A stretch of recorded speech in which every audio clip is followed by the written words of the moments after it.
Con mucha frecuencia nosotros los creyentes llamamos a Jesús como el Señor. Y en la Escritura usted va a encontrar en el Nuevo Testamento, a partir de los Evangelios, que a Cristo se le llama recurrentemente el Señor. Pero decirle Señor a Jesús va más allá de un sentido de reverencia, que por supuesto va implícito en la palabra, pero la profundidad de decirle Señor, aparte de reconocerlo, nos tiene que llevar a una sujeción, a doblegarnos a Él, a estar dispuestos a hacer lo que se nos pida.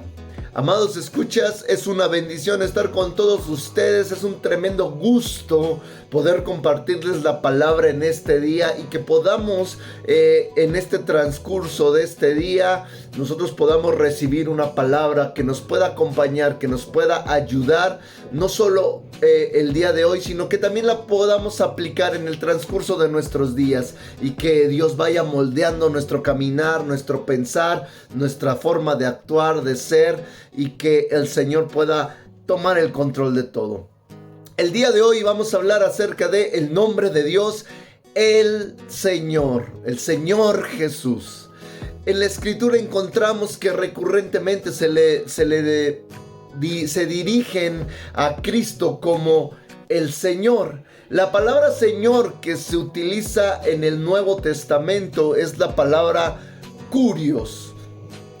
Usted recordará que en los devocionales anteriores encontrábamos o explicamos acerca de cuando se refería a la gente a Dios con la palabra Adonai, que también significa el Señor. Entonces, en griego, que es en la lengua en la que está escrita, más bien en lo que está escrito el Nuevo Testamento, usted va a encontrar Kurios, que también significa el Señor. Voy a leer lo que dice la Escritura en Mateo, en el capítulo 7, en el verso 21. No todo el que me dice Señor, Señor entrará al reino de los cielos, sino el que hace la voluntad de mi Padre que está en los cielos. Y quiero explicar en este devocional un poco respecto a lo que Jesús está transmitiendo en este versículo. La declaración de decirle Señor a Dios no es suficiente por sí misma. No es suficiente si lo decimos única y exclusivamente de labios para afuera, sino que esta declaración tiene que ir acompañada de la sujeción total a la voluntad de Dios. Voy a leer de nuevo el versículo. Mateo 7:21. No todo el que me dice Señor, Señor entrará en el reino de los cielos, sino el que hace la voluntad de mi Padre que está en los cielos. Vea, la declaración de Señor, Señor por sí misma no tiene ningún efecto, ninguna relevancia para Dios. Pero si tú esa declaración la acompañas de hacer la voluntad del Padre, entonces eso sí va a tener un impacto fuerte en nuestras vidas.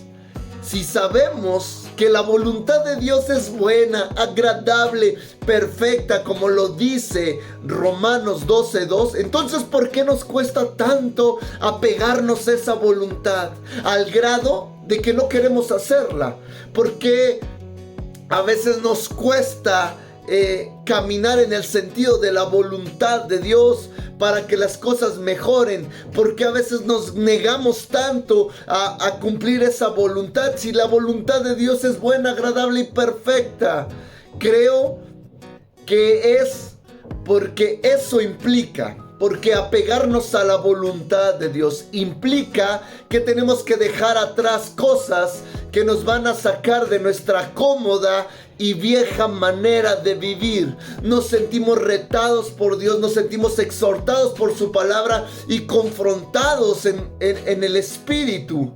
Ese encaramiento con la verdad, con la voluntad de Dios, nos deja ver claramente dos caminos. Uno, que es el seguir como estamos, o el segundo, que es decidir que Dios haga conforme a su propósito y su voluntad en nuestra vida. Y eso va a significar que hagamos las cosas de una manera diferente. Entonces vea, decirle Señor a Dios no solamente tiene que ver con el sentido de expresar un reconocimiento, sino tiene que ver con el sentido de vivir nuestra vida sujetos a la voluntad de Dios. Y eso es lo que explica Cristo en Mateo 7:21. No todo el que me dice Señor, Señor va a entrar en el reino de los cielos, sino aquellos que lo dicen, pero también que hacen la voluntad del Padre.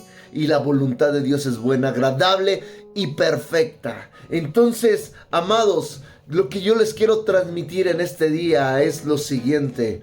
No se trata solamente de que abramos nuestras bocas, de que cumplamos con requisitos que supuestamente son espirituales, como ir a la iglesia, como estar presentes, como recibir la palabra y decirle Señor a Dios, y creer que con eso las cosas se van a arreglar. No es eso, sino más bien es que nosotros, al decirle Señor a Dios, también nos dobleguemos, nos sujetemos a Él y sobre todo obedezcamos a Dios en todo, no en lo que nos gusta, no solo en lo que nos complace, no solamente en aquello que a nuestro parecer está correcto, y no solo aquello en lo que a nuestro parecer podamos o querramos hacer, sino es en todo. Eso es Señor, implica un todo. En la extensión de la palabra nos estamos sujetando completamente a Él, estamos obedeciendo completamente a Dios, o por lo menos lo estamos intentando con todo lo que tenemos. Amados, muchos se le acercaban a Jesús y le decían Señor, y entonces Jesús discierne, porque eso es lo que vemos en la Escritura, que Jesús interpreta que la gente se le acerca y todo el mundo le dice Señor, Señor, y la gente creía que por decirle Señor, entonces ellos ya estaban del otro lado. Y entonces Jesús ve lo que está ocurriendo y cómo la gente está malinterpretando el sentido de decirle Señor a Dios, y entonces Jesús les aclara y les dice no porque digan Señor, Señor van a entrar al reino de los cielos, sino esta declaración tiene que ir acompañada de una decisión en nuestra vida, de ser transformados y de obedecer a Dios, y entonces eso tendrá una relevancia importante. Pero si solamente lo hacemos en el sentido de exaltar a Dios con nuestra boca, sin dejar que Él haga un cambio en nosotros, entonces no va a servir de nada. Y eso es lo que Dios expresa en ese versículo. La vida del creyente tiene que ser congruente de lo que cree con lo que reflejan sus hechos. Entonces, si tú eres creyente de Cristo Jesús y tú le llamas Señor, eso tiene que reflejarse en tu vida de una manera congruente con tus hechos. ¿Cómo? Siendo obediente a ese Señor. Escuche bien, la palabra kurios, que es Señor, se utilizaba de manera cotidiana respecto al siervo cuando se refería a su amo. Esa era la forma en cómo se refería un siervo a su amo. Ahora, veamos desde la posición desde donde se está expresando la palabra kurios, desde una posición de alguien que está sujeto, desde una posición de alguien que está listo para obedecer, de alguien que está brindando respeto, de alguien que está brindando su vida para obedecer, para atender las necesidades de su amo. Y entonces a veces, si nosotros no pensamos en esto, si nosotros no pensamos en el contexto en el que se nombraba kurios, entonces nosotros vamos a pensar que lo podemos decir sin estar sujetos, sin aceptar a Dios, sin obedecer, sin brindarle respeto. Y esa es la forma incorrecta.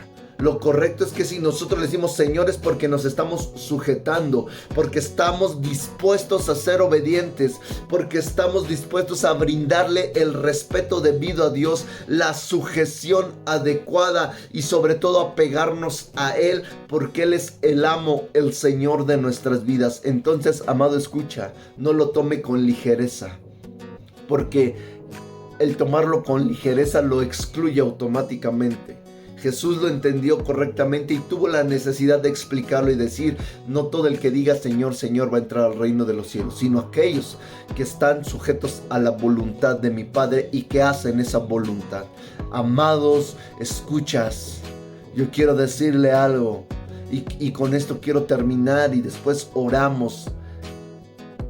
Pero no solamente es que honremos a Dios de labios, o no solamente es que honremos a Dios yendo a un lugar, congregarnos, pero no dejando que cambie nuestra vida, no dejando que transforme nuestro corazón, nuestra mente, no dejando que Él gobierne. Eso no sirve de nada. La declaración de Señor tiene que ir acompañado de una disposición para hacer la voluntad de Dios en nuestras vidas. Así es que yo quiero que en este día nos pongamos en las manos del Señor y oremos en ese sentido. Amado Dios, gracias te damos en este día. Gracias porque tú eres fiel, maravilloso, perfecto. No te equivocas en nada de lo que haces. Señor, pedimos que nos des ese corazón de carne.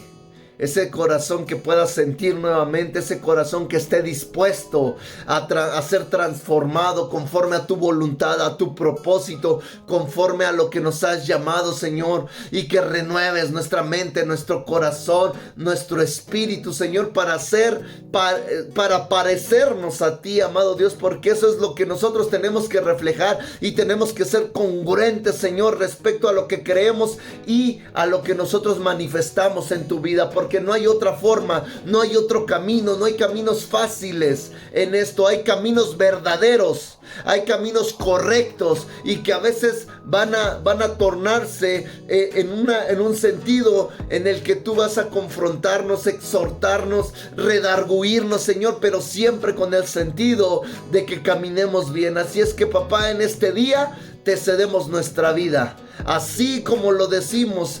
Tú eres el Señor, el que gobierna. Desde nuestra posición de sujeción reconocemos que tú eres Dios y que tú vas a cambiar, a transformar nuestras vidas. Papá, estamos en tus manos. Señor, nos ponemos en tus manos. Y si somos cabeza de familia, también ponemos en tus manos a nuestra familia, para que tú hagas conforme a tu voluntad y a tu propósito. Señor, a ti sea toda la gloria, a ti sea toda la honra por siempre, en el nombre de Jesús. Amén, amén, amén. Te damos gracias, Señor, porque eres bueno y maravilloso. Amados, escuchas, ha sido una bendición estar con ustedes. No se olvide de compartir este devocional. No se olvide, por favor, de ir al canal de YouTube y suscribirse. Y que sea usted parte de esta gran labor de compartir la palabra de Dios. Nos estamos viendo y escuchando pronto, si así lo permite el Señor. No se olvide tomarse fuertemente de la mano de Dios. Y nos estamos viendo y escuchando pronto. Dios les bendiga a todos. Amén.